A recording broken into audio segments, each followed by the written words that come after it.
Billionaire psycho ಭಾಗ 4 ನೋಡ್ ನೀನು ಅವ್ನ ಪರ್ಸನಲ್ ಸೆಕ್ರೆಟ್ರಿ.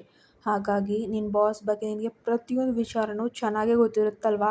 ಹಾಗಾದರೆ ನಾನು ಕೇಳೋ ಕೆಲವು ಪ್ರಶ್ನೆಗಳಿಗೆ ನೀನು ಪ್ರಾಮಾಣಿಕವಾಗಿ ಉತ್ತರ ಕೊಡ್ತೀಯಾ ಅಂತ ಭೂಮಿಕಾ ಅವನ ಕಣ್ಣುಗಳನ್ನೇ ದಿಟ್ಟಿಸಿ ಪ್ರಶ್ನೆ ಮಾಡ್ತಾ ಇದ್ದಾಳೆ. ಖಂಡಿತ ಮೇಡಮ್, ನನ್ನ ಕೈಲಾದಷ್ಟು ಮಟ್ಟಿಗೆ ನಿಜವನ್ನೇ ಹೇಳೋಕೆ ಪ್ರಯತ್ನ ಪಡ್ತೀನಿ ಅಂತಾನೆ ಕಾರ್ಯದರ್ಶಿ.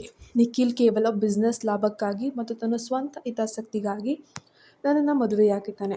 ಅವನಿಗೆ ನನ್ನ ಮೇಲೆ ಯಾವುದೇ ರೀತಿಯ ಇಷ್ಟ ಇಲ್ಲ ಅನ್ನೋದು ನನಗೂ ಗೊತ್ತು, ಅವನಿಗೂ ಗೊತ್ತು.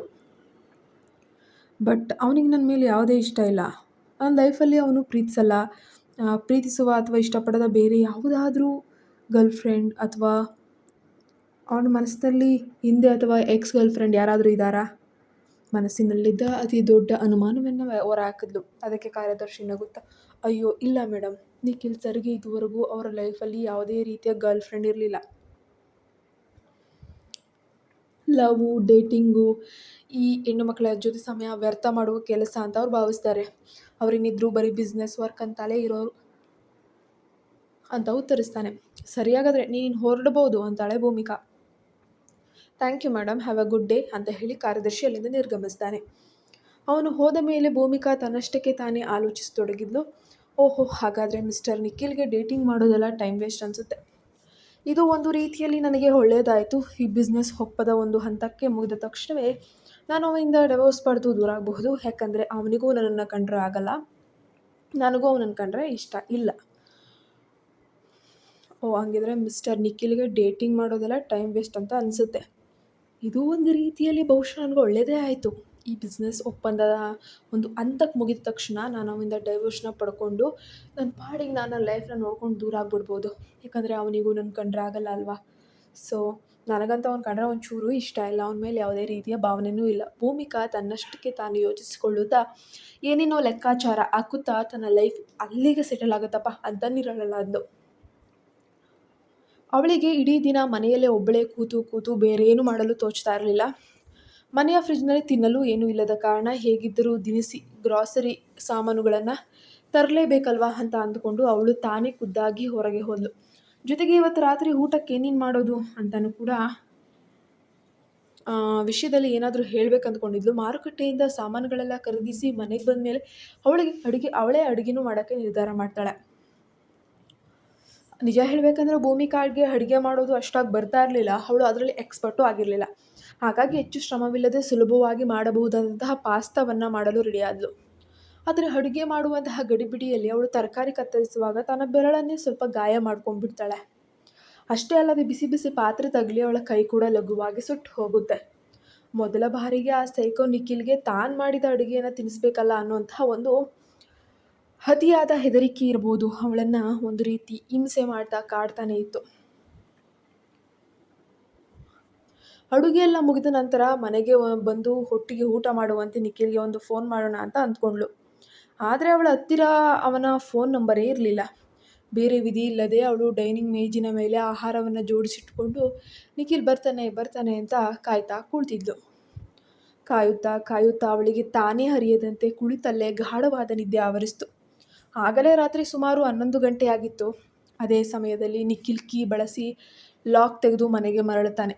ಆತ ಹಾಲ್ ಒಳಗೆ ಬರುವಾಗ ಯಾವುದೇ ಶಬ್ದ ಮಾಡದೆ ತಣ್ಣಗೆ ಬಂದಿದ್ದರಿಂದ ಭೂಮಿಕಾಗೆ ಎಚ್ಚರವೇ ಆಗಿರಲಿಲ್ಲ. ಆತ ಡೈನಿಂಗ್ ಹಾಲ್ ಕಡೆ ಹೆಜ್ಜೆ ಇಟ್ಟಾಗ ಮೇಜಿನ ಮೇಲೆ ಅಚ್ಚುಕಟ್ಟಾಗಿ ಮುಚ್ಚಿಟ್ಟಿದ್ದಂತಹ ಆಹಾರದ ತಟ್ಟೆಗಳು ಅವನ ಕಣ್ಣಿಗೆ ಬಿದ್ದವು. ಅದರ ಪಕ್ಕದಲ್ಲೇ ಕುರ್ಚಿಯ ಮೇಲೆ ತಲೆ ಇಟ್ಟು ಮುಗ್ಧವಾಗಿ ಮಲಗಿದ್ದಂತಹ ಭೂಮಿಕಾಳನ್ನು ಕಂಡು ಆತನಿಗೆ ಆಶ್ಚರ್ಯ ಕೂಡ ಆಗುತ್ತೆ. ನಿಖಿಲ್ ಅವಳ ಬಳಿಗೆ ಇದ್ದ ಮತ್ತೊಂದು ಕುರ್ಚಿಯನ್ನು ಎಳೆದುಕೊಂಡು ನಿದ್ದೆಯಲ್ಲಿದ್ದಂತಹ ಆಕೆಯ ಮುಖವನ್ನೇ ನೋಡುತ್ತಾ ಕುಳಿತು ಬಿಡ್ತಾನೆ. ಆತ ಯಾವುದೇ ಯೋಚನೆಗಳಿಲ್ಲದೆ ಶೂನ್ಯವಾಗಿ ಅವಳನ್ನೇ ದಿಟ್ಟಿಸ್ತಾ ಇದ್ದ. ವಾಸ್ತವವಾಗಿ ಇಷ್ಟು ವರ್ಷಗಳ ಅವನ ಬ್ಯುಸಿ ಲೈಫಲ್ಲಿ ತನಗಾಗಿ ಯಾರೋ ಒಬ್ಬರು ರಾತ್ರಿ ಇಷ್ಟೊಂದು ಹೊತ್ತಿನವರೆಗೆ ಊಟಕ್ಕೆ ಕಾಯ್ತಾ ಮಲಗಿದ್ದು ಇದೇ ಮೊದಲ ಬಾರಿಯಾಗಿತ್ತು. ಅವನ ಕಲ್ಲಾಗಿದ್ದ ಹೃದಯದ ಒಂದು ಮೂಲೆ ಕರಗಿದಂಗಾಯಿತು. ಆದರೆ ಇದ್ದಕ್ಕಿದ್ದಂತೆ ಆತ ತನ್ನ ಎಂದಿನ ಕಠೋರ ವಾಸ್ತವಕ್ಕೆ ಮರಳಿದ್ದ. ಕುರ್ಚಿಯಿಂದ ಎದ್ದು ನಿಂತವನೇ ಅವನ ಹೆಗಲನ್ನು ಮುಟ್ಟಿ ಕರೆದು ಹೆಬ್ಬಿಸ್ತಾನೆ. ಭೂಮಿಕಾ ಕಣ್ಣುಜ್ಜಿಕೊಳ್ಳುತ್ತಾ ತಲೆ ಕೆರೆದುಕೊಳ್ಳುತ್ತಾ ಎಚ್ಚರವಾಗ್ತಾಳೆ. ಇದ್ದಕ್ಕಿದ್ದಂತೆ ಸುತ್ತಲೂ ನೋಡಿದಾಗ ತಾನು ಯಾವುದೋ ಒಂದು ಬೇರೆ ಲೋಕದಲ್ಲಿ ಎಚ್ಚರಗೊಂಡಂತೆ ಅವಳಿಗೆ ಭಾಸವಾಗುತ್ತೆ. ಅವಳ ಆ ಒಂದು ವಿಚಿತ್ರ ವರ್ತನೆ ಮತ್ತು ಮುಗ್ಧ ಮುಖವನ್ನು ನೋಡಿ ಆ ಡೇಂಜರಸ್ CEO ನಿಖಿಲ್ನ ಮುಖದಲ್ಲಿ ಒಂದು ಸಣ್ಣದಾದ ನಗು ಕೂಡ ಮೂಡುತ್ತೆ. ಆದರೆ ತಕ್ಷಣವೇ ತನ್ನ ಮುಖದ ಭಾವನೆಯನ್ನು ಬದಲಾಯಿಸಿಕೊಂಡು ಎಂದಿನಂತೆ ಗಂಭೀರ ಧ್ವನಿಯಲ್ಲಿ ಕೇಳಿದ್ದ, ಯಾಕೆ ನೀನು ಬೆಡ್ರೂಮ್ ಬಿಟ್ಟು ಇಲ್ಲಿ ಬಂದು ಮಲಗ್ತಾ ಇದೆಯಾ? ಪರಿಸ್ಥಿತಿಯನ್ನು ಸೂಕ್ಷ್ಮವಾಗಿ ಗಮನಿಸಿ ತಾನು ಎಲ್ಲಿದ್ದೇನೆ ಅಂತ ಅರ್ಥ ಮಾಡಿಕೊಂಡ ಭೂಮಿಕಾ ತಡಬಡಾಯಿಸುತ್ತಾ ಉತ್ತರಿಸಿದ್ಲು, ಅದು ಅದು ಅದು ನಾನು ನಿಮಗಾಗಿ ಕಾಯ್ತಾ ಇದ್ದೆ. ಇವತ್ತು ನಾನೇ ನಿಮಗಾಗಿ ಅಡುಗೆ ಕೂಡ ಮಾಡಿದ್ದೆ. ಅಂದ ಹಾಗೆ ನೀವು ಊಟ ಮಾಡಿದ್ದೀರಾ ಅಂತ ಕೇಳಿದ್ಲು. ಅದಕ್ಕೆ ನಿಖಿಲ್ ತನ್ನ ಎಂದಿನ ಕರುಣೆ ಇಲ್ಲದ ಶೈಲಿಯಲ್ಲಿ, ಇಲ್ಲ, ನಾನು ಇನ್ನೂ ಊಟ ಮಾಡಿಲ್ಲ. ಆಫೀಸ್ ಕೆಲಸದಲ್ಲಿ ತುಂಬ ಬ್ಯುಸಿಯಾಗಿದ್ದರಿಂದ ಊಟ ಮಾಡೋಕ್ಕೆ ಟೈಮೇ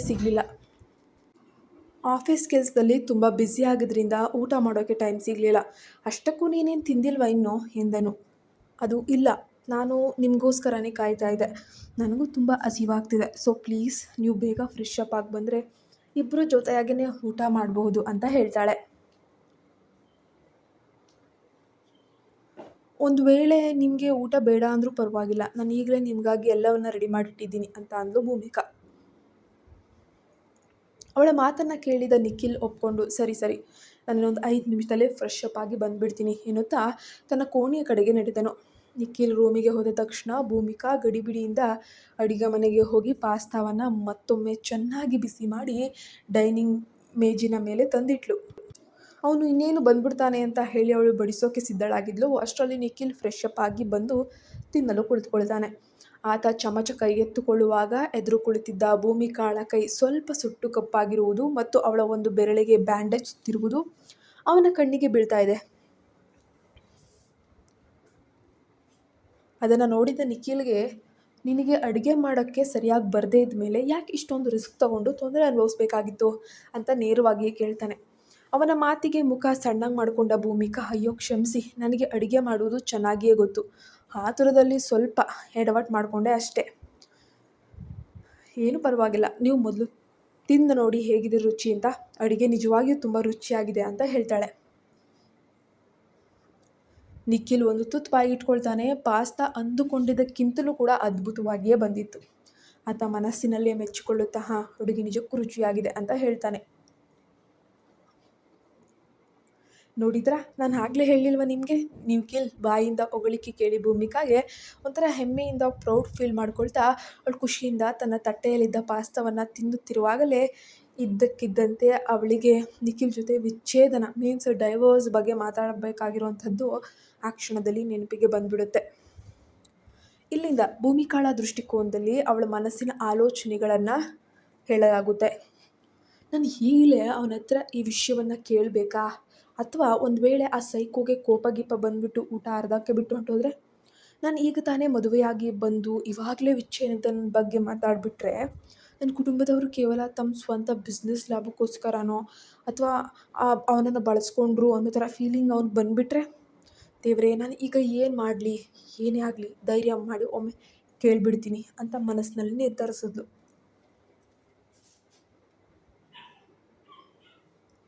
ಅವಳು ಮೆಲ್ಲನೆ ಗಂಟಲನ್ನು ಸರಿಪಡಿಸ್ಕೊಂಡು, ಅದು ವಾಸ್ತವವಾಗಿ ನಾನು ನಿಮ್ಮ ಹತ್ರ ಒಂದು ಮುಖ್ಯವಾದ ವಿಚಾರವನ್ನು ಮಾತಾಡಬೇಕಿತ್ತು ಅಂತ ಶುರು ಮಾಡಿದ್ಲು. ಆದರೆ ಸರಿಯಾದ ಅದೇ ಕ್ಷಣದಲ್ಲಿ ನಿಖಿಲ್ನ ಫೋನ್ ಜೋರಾಗಿ ರಿಂಗ್ ಆಯಿತು. ಆತ ಫೋನ್ ಸ್ಕ್ರೀನ್ ನೋಡಿ, ಹಲೋ, ಹೌದು, ನಾನು ಹೇಳಿದ ಹಾಗೆ ಆ ಡೀಲ್ ಓಕೆ ಅಂತ ಹೇಳು ಎನ್ನುತ್ತಾ ಊಟದ ಮೇಜಿನಿಂದ ತಟ್ಟನೆ ಎದ್ದು ಮಾತನಾಡುತ್ತಾನೆ ತನ್ನ ಸ್ಟಡಿ ರೂಮ್ ಮೀನ್ಸ್ ಅಧ್ಯಯನದ ಕೋಣೆಗೆ ಅವಳ ಕಡೆ ಗಮನನೇ ಕೊಡದೆ ಹೊರಟು ಹೋಗ್ತಾನೆ. ಡೈನಿಂಗ್ ಹಾಲ್ನಲ್ಲಿ ಭೂಮಿಕಾ ಮತ್ತೆ ಒಬ್ಬಂಟಿಯಾಗಿ ಕುಳಿತಿದ್ಲು. ಸ್ವಲ್ಪ ಸಮಯದ ನಂತರ ಅವಳು ಕುರ್ಚಿಯಿಂದ ಎದ್ದು ನಿಂತು ಆಫೀಸ್ ಟೆನ್ಷನ್ನಲ್ಲಿರುವಂತಹ ಅವನ ಹತ್ತಿರ, ಆಮೇಲೆ ಮಾತನಾಡಿದ್ರೇ ಸೂಕ್ತ, ಇಲ್ಲ ಅಂದರೆ ಕೆಲಸ ಹಾಳಾಗುತ್ತೆ ಅಂತ ನಿರ್ಧರಿಸಿದ್ಲು. ಅವಳು ಮೇಜಿನ ಮೇಲಿದ್ದ ಪಾತ್ರೆಗಳನ್ನೆಲ್ಲ ಕ್ಲಿಯರ್ ಮಾಡಿ ಕಿಚನ್ಗೆ ಹೋಗಿ ಅವೆಲ್ಲವನ್ನು ನೀಟಾಗಿ ತೊಳೆದ್ಲು. ಅದನ್ನೆಲ್ಲ ಮುಗಿಸಿ ನಿಖಿಲ್ ಇಷ್ಟೊತ್ತಾದರೂ ಹೊರಗೆ ಬಾರದ್ದನ್ನು ಕಂಡು ಆತ ಒಳಗೇನೋ ಮಾಡ್ತಿದ್ದಾನೆ ಎಂದು ನೋಡಲು ಸ್ಟಡಿ ರೂಮ್ನ ಬಾಗಿಲ ಸಂದಿಯಿಂದ ಮೆಲ್ಲನೆ ಇಣುಕಿ ನೋಡಿದ್ಲು. ನಿಖಿಲ್ ಯಾರೊಂದಿಗೂ ಕೂಡ ಫೋನ್ನಲ್ಲಿ ಬ್ಯುಸಿಯಾಗಿ ಮಾತಾಡ್ತಾ ಇದ್ದ. ಇಷ್ಟು ವರ್ಷಗಳ ಅವನ ಒಂಟಿ ಬದುಕಿನಲ್ಲಿ ಮತ್ತೊಬ್ಬರ ಜೊತೆ ಇರುವುದು ಇಷ್ಟು ಚೆನ್ನಾಗಿರ್ತದೆ ಅಂತ ಹೇಳ್ಬಿಟ್ಟು ಆತ ಎಂದೂ ಕೂಡ ಭಾವಿಸಿರಲಿಲ್ಲ. ಅಷ್ಟಕ್ಕೂ ಆತ ಯಾರೊಂದಿಗೂ ಕೂಡ ಹಂಚಿಕೊಂಡು ಬದುಕಿದವನೇ ಅಲ್ಲ. ಹಾಗೆ ಆತ ರಾಜ್ ಮ್ಯಾನ್ಷನ್ ಬಂಗಲೆಯಲ್ಲಿದ್ದಾಗಲೂ ಕೂಡ ತನ್ನ ತಂದೆ ಅಥವಾ ಮಲ್ತಾಯಿ ಹಾಗೆ ತಮ್ಮನ ಜೊತೆ ಕುಳಿತು ಎಂದಿಗೂ ಕೂಡ ಒಟ್ಟಿಗೆ ಒಂದು ತೊಟ್ಟು ನೀರಾಗಲಿ ಊಟ ಆಗಲಿ ಮಾಡಿರಲಿಲ್ಲ.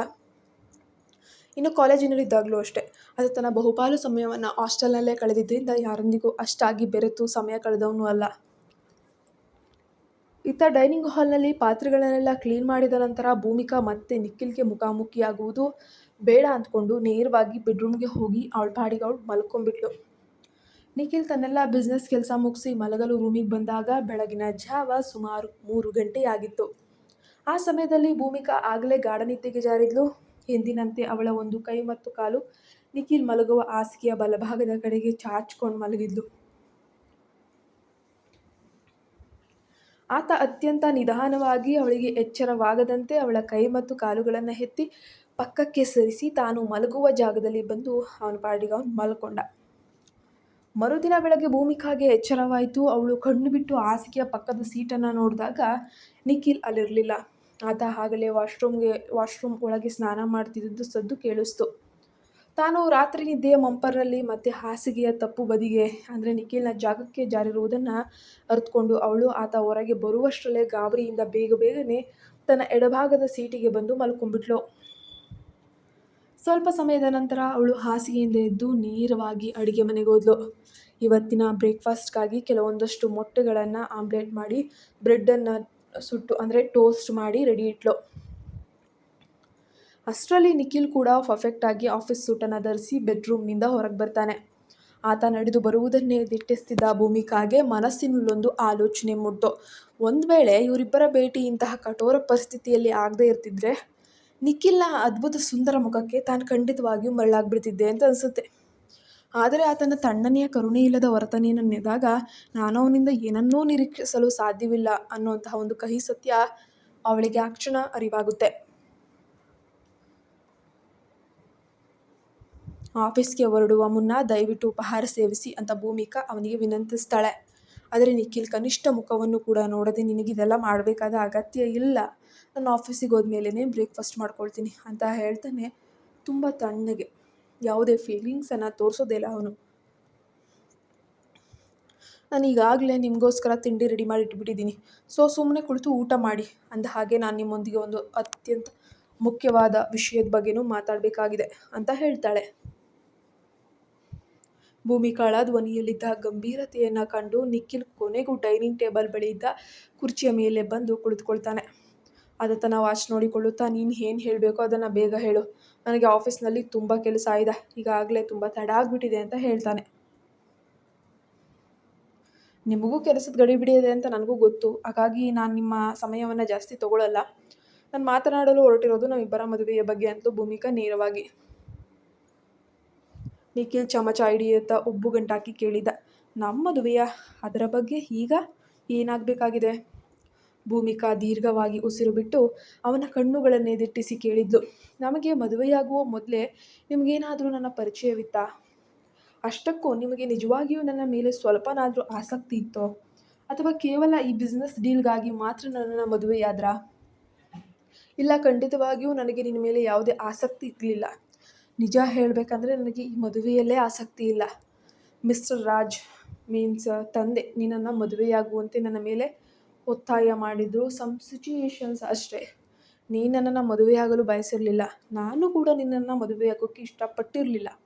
ನಿಖಿಲ್ ಯಾವುದೇ ರೀತಿಯ ಸಂಕೋಚ ಮುಜುಗರ ಇಲ್ಲದೆ ಮುಚ್ಚು ಮರೆಯಿಲ್ಲದೆ ಹೊರಟಾಗಿ ಪ್ರಾಮಾಣಿಕವಾಗಿ ನಿಜವನ್ನು ಒಪ್ಪಿಕೊಳ್ತಾನೆ.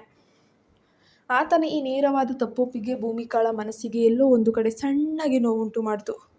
ಅವಳು ಒಂದು ಕ್ಷಣ ದಿಗ್ಭ್ರಮೆಗೊಂಡು ಮೂಕ ವಿಸ್ಮಿತಳಾಗಿ ಹಾಗೆ ನಿಂತುಬಿಟ್ಲು. ಅವಳು ತನ್ನ ಬೇಸರವನ್ನು ತಡೆದುಕೊಂಡು, ಓಹೋ ಹೌದಾ, ಸರಿ, ಅದಕ್ಕಾಗಿಯೇ ನಾನು ಯೋಚಿಸಿದ್ದು. ನಾವಿಬ್ಬರೂ ಈ ಮದುವೆಯನ್ನು ಇಷ್ಟಪಡದೇ ಇರುವಾಗ ನಾವು ಕಾನೂನುಬದ್ಧವಾಗಿ ಯಾಕೆ ವಿಚ್ಛೇದನ ಮೀನ್ಸ್ ಡೈವೋರ್ಸ್ನ ಪಡಿಬಾರ್ದು? ರಾಜ್ ಎಂಟರ್ಪ್ರೈಸಸ್ ಮತ್ತು ನನ್ನ ತಂದೆಯ ಕಂಪನಿ ಈಗ ಒಂದು ದೊಡ್ಡ ಪ್ರಾಜೆಕ್ಟ್ನಲ್ಲಿ ಒಟ್ಟಿಗೆ ಕೆಲಸ ಮಾಡ್ತಾಯಿವೆ ಅಂತ ನನಗೆ ತುಂಬ ಚೆನ್ನಾಗಿ ತಿಳಿದಿದೆ. ಒಂದು ರೀತಿಯಲ್ಲಿ ನೀವು ನನ್ನ ತಂದೆಯ ಮುಳುಗುತ್ತಿರುವಂತಹ ಬಿಸ್ನೆಸ್ಸನ್ನು ಉಳಿಸ್ತಿದ್ದೀರಿ ನಿಜ. ಆದರೆ ಈ ಬಲವಂತದ ಮದುವೆಯ ನರಕವನ್ನು ನಾವಿಬ್ಬರು ದಿನಾಲೂ ಸಹಿಸಿಕೊಳ್ಳುವುದು ಸ್ವಲ್ಪ ಕಷ್ಟಕರ ಅಲ್ವಾ ಎಂದು ಭೂಮಿಕಾ ಅತ್ಯಂತ ತಾಳ್ಮೆಯಿಂದ ಅವನಿಗೆ ವಿವರಿಸೋಕೆ ಪ್ರಯತ್ನ ಪಡ್ತಾ ಇದ್ದಾಳೆ. ಅದಕ್ಕೆ ನಿಖಿಲ್ ಕೂಡ ಅವಳನ್ನೇ ತೀಕ್ಷ್ಣವಾಗಿ ದಿಟ್ಟಿಸುತ್ತಾ ನೋಡ್ತಾ ಇದ್ದಾನೆ. ಹಾಗಾದರೆ ನೀನು ನನ್ನಿಂದ ವಿಚ್ಛೇದನ ಪಡೆಯೋಕ್ಕೆ ಪ್ಲ್ಯಾನ್ ಮಾಡ್ತಾ ಇದೆಯಾ? ಆದರೆ ಡೈವರ್ಸ್ ಆದ ಮೇಲೆ ನಿಮ್ಮ ತಂದೆಗೆ ನೀನು ಏನೊಂದು ಸಮಾಧಾನ ಹೇಳ್ತೀಯಾ? ಅಷ್ಟೇ ಅಲ್ಲ, ವಿಚ್ಛೇದನ ನಂತರ ನಮ್ಮ ತಂದೆ ಮಿಸ್ಟರ್ ರಾಜ್ ಅವರು ನಿಮ್ಮ ತಂದೆಯ ಕಂಪನಿಗೆ ಮಾಡುತ್ತಿರುವ ಆರ್ಥಿಕ ಸಹಾಯನ ಸಂಪೂರ್ಣವಾಗಿ ನಿಲ್ಲಿಸ್ಬಿಟ್ರೆ ಆಗೇನು ಮಾಡ್ತೀಯಾ? ಎಂದು ಪ್ರಶ್ನೆಗಳ ಮೇಲೆ ಪ್ರಶ್ನೆಯ ಸುರಿಮಳೆಗರೆದನು. ಈಗ ನಡೀತಿರೋ ಬಿಸ್ನೆಸ್ ಒಪ್ಪಂದ ಸಂಪೂರ್ಣವಾಗಿ ಮುಗಿದ ತಕ್ಷಣವೇ ನಾವು ವಿಚ್ಛೇದನ ಪಡಿಬಹುದು ಎಂದು ನಾನು ಭಾವಿಸ್ತೀನಿ. ಆಮೇಲೆ ನನ್ನ ತಂದೆಯನ್ನು ಹೇಗೆ ನಿಭಾಯಿಸಬೇಕು ಅಂತ ನನಗೆ ಚೆನ್ನಾಗಿ ಗೊತ್ತು. ನಾನೇ ನೋಡ್ಕೋತೀನಿ ಇದರ ಬಗ್ಗೆ. ನಿನ್ನ ಅಭಿಪ್ರಾಯವೇನು? ಅಂದಳು ಭೂಮಿಕಾ. ನಿಖಿಲ್ ಕುರ್ಚಿಯಿಂದ ಸ್ವಲ್ಪ ಮುಂದೆ ಬಾಗಿ, ಭೂಮಿಕಾ ಸರ್ದೇಸಾಯಿ, ನಾನು ಪಕ್ಕಾ ಉದ್ಯಮಿ. ನಾನು ಈ ಒಪ್ಪಂದದ ಮಧ್ಯೆ ನನಗೆ ವಿಚ್ಛೇದನ ನೀಡಿದರೆ ಬಿಸ್ನೆಸ್ ಲೆಕ್ಕಾಚಾರದಲ್ಲಿ ಅದು ಅತ್ಯಂತ ಕೆಟ್ಟ ನಿರ್ಧಾರ ಅಂತ ತುಂಬ ಚೆನ್ನಾಗಿ ನನಗೆ ಅರ್ಥ ಆಗಿದೆ. ಸೊ ನಾನು ಅದಕ್ಕೆ ಒಪ್ಪಲ್ಲ ಅಂತ ಹೇಳ್ತಾನೆ ತುಂಬ ಕಠೋರವಾಗಿ. ಕೇಳಿ, ತನ್ನ ತಂದೆಯ ಬಿಸ್ನೆಸ್ ಉಳಿಸ್ಕೊಳ್ಳಲು ನಾನು ನಿನ್ನನ್ನು ಬಳಸ್ಕೊಂಡಿದ್ದೇನೆ ಎಂದು ನೀವು ಭಾವಿಸ್ತಿದ್ದೀರಾ? ಆದರೆ ನಿಜವಾಗಿಯೂ ಪರಿಸ್ಥಿತಿ ಹಾಗಿರಲಿಲ್ಲ. ಅಷ್ಟಕ್ಕೂ ನೀವು ನನ್ನನ್ನು ಪ್ರೀತಿಸ್ತಾ ಇದ್ದೀರಾ? ಇಲ್ಲ ತಾನೇ?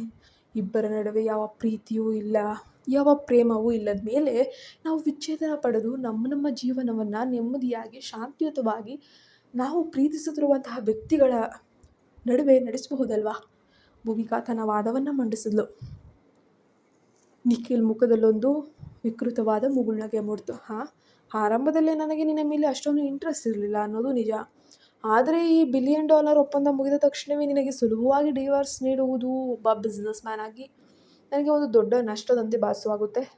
ನಿಖಿಲ್ ಪ್ಲೀಸ್, ನಾನು ನಿಜವಾಗಿಯೂ ನನ್ನ ಜೀವನವನ್ನು ಅತ್ಯಂತ ಸರಳವಾಗಿ ಮತ್ತು ನೆಮ್ಮದಿಯಾಗಿ ಬದುಕೋಕ್ಕೆ ಬಯಸ್ತೇನೆ. ನನಗೆ ನಿಮ್ಮ ಈ ಕಾರ್ಪೊರೇಟ್ ಪ್ರಪಂಚದ ಲಾಭ ನಷ್ಟ ಲೆಕ್ಕಾಚಾರಗಳು ನಿಜವಾಗಿಯೂ ನನಗೆ ಅರ್ಥ ಆಗಲ್ಲ. ಎಲ್ಲದಕ್ಕಿಂತ ಹೆಚ್ಚಾಗಿ ನಾನೇ ನಿಮ್ಮ ಬಿಸ್ನೆಸ್ ಲಾಭಕ್ಕೆ ಬಳಸಿಕೊಳ್ಳುವಂತಹ ಜೀವವಲ್ಲದ ವಸ್ತು ಅಲ್ಲ. ಇಬ್ಬರಿಗೂ ಇಷ್ಟವಿಲ್ಲದ ಮೇಲೆ ನಾವಿಬ್ಬರು ಲೋಕದ ಕಣ್ಣಿಗೆ ಸದಾಕಾಲ ನಕಲಿ ಗಂಡ ಹೆಂಡತಿಯಂತೆ ನಟಿಸೋಕ್ಕೂ ಸಾಧ್ಯ ಇಲ್ಲ. ಭೂಮಿಕಾಳ ಧ್ವನಿ ಈ ಬಾರಿ ತುಂಬ ಕಠಿಣವಾಗಿತ್ತು. ಆಕೆಗೆ ಸಿಟ್ಟು ಅನ್ನೋದು ನೆತ್ತಿಗೆ ಎತ್ತಿತ್ತು. ಅವಳ ಮಾತನ್ನು ಕೇಳ್ತಿದ್ದಂಗೆ ನಿಖಿಲ್ ಜೋರಾಗಿ ಡೈನಿಂಗ್ ಮೇಜಿನ ಮೇಲೆ ಕೈಯಿಂದ ಕುಟ್ಟಿ ಸಿಟ್ಟಿನಿಂದ ಕುರ್ಚಿಯಿಂದ ಥಟ್ಟನೆ ಎದ್ದು ನಿಂತ್ಕೊತಾನೆ. ಭೂಮಿಕಾ, ನಿನಗೆ ಅಷ್ಟೊಂದು ಸಮಸ್ಯೆ ಇದ್ದರೆ ನೀನು ಈ ವಿಷಯದ ಬಗ್ಗೆ ಮೊದಲು ನಿನ್ನ ತಂದೆ ಜೊತೆ ಯಾಕೆ ಮಾತಾಡಬಾರ್ದು?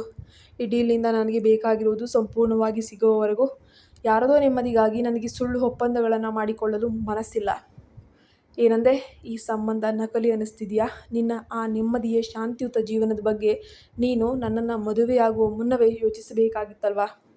ಈಗಲ್ಲ ಎಂದು ಆರ್ಭಟಿಸಿದಂತಹ ನಿಖಿಲ್ ಮೇಜಿನ ಮೇಲಿದ್ದ ತನ್ನ ಮೊಬೈಲ್ ಫೋನನ್ನು ಮತ್ತು ಕೋಟ ಜಾಕೆಟನ್ನು ಎತ್ಕೊಂಡು ಕೋಪದಿಂದ ಭೂಮಿಕಾಳನ್ನು ಅಲ್ಲೇ ಬಿಟ್ಟು ಮನೆಯಿಂದ ಹೊರಗೆ ಹೆಜ್ಜೆ ಇಡ್ತಾನೆ. ಕತೆ ಮುಂದುವರಿಯುತ್ತೆ. ಮುಂದೆ ಏನಾಗಬಹುದು ಅಂತ ನೋಡೋಣ.